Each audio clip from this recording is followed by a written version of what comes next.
You put on a nice t-shirt, look in the mirror, and think, hey, I look pretty good. But when you take that shirt off at the beach or the pool, the softness becomes much more apparent.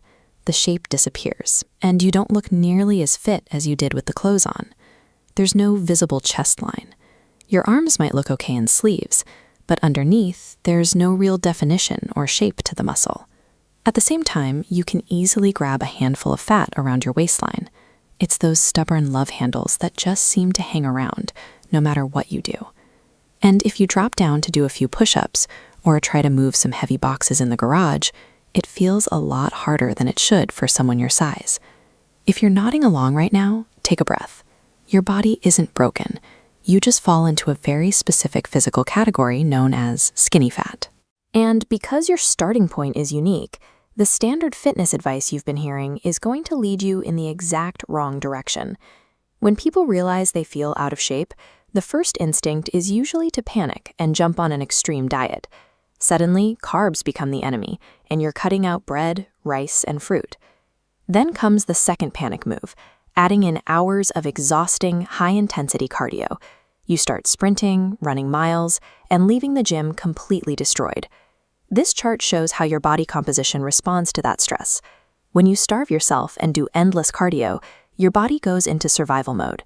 Instead of building new muscle, it strips away the muscle you already have right alongside the fat. You don't uncover a toned, athletic physique. You just shrink. You end up as a smaller, equally soft version of the exact same body.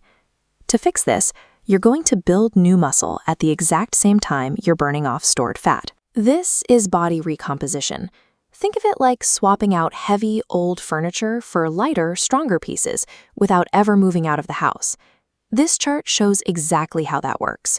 By giving your body just enough food to sustain itself, you force it to tap into its stored fat for energy, while simultaneously using the protein you eat to construct new muscle tissue. And if you're relatively new to proper training, you have a massive advantage. In this beginner sweet spot, your body is highly responsive, making it much easier to trigger this dual process than it would be for a pro athlete. The trick is eating the right amount of food. You shouldn't force-feed yourself to bulk up, and you shouldn't be starving yourself to cut. The target is eating at maintenance calories, or a very slight deficit of about 15%. Think of this as an architectural project. You are swapping out soft fat for solid muscle tissue, effectively rebuilding your frame from the inside out. To pull off that remodeling, your body needs building materials, and the single most important material you can give it is dietary protein.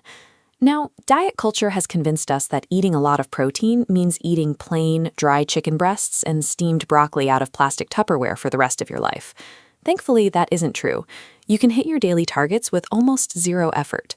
Grab some Greek yogurt, scramble a few eggs, or mix a protein shake. You don't need to be a perfect chef or suffer through flavorless meals.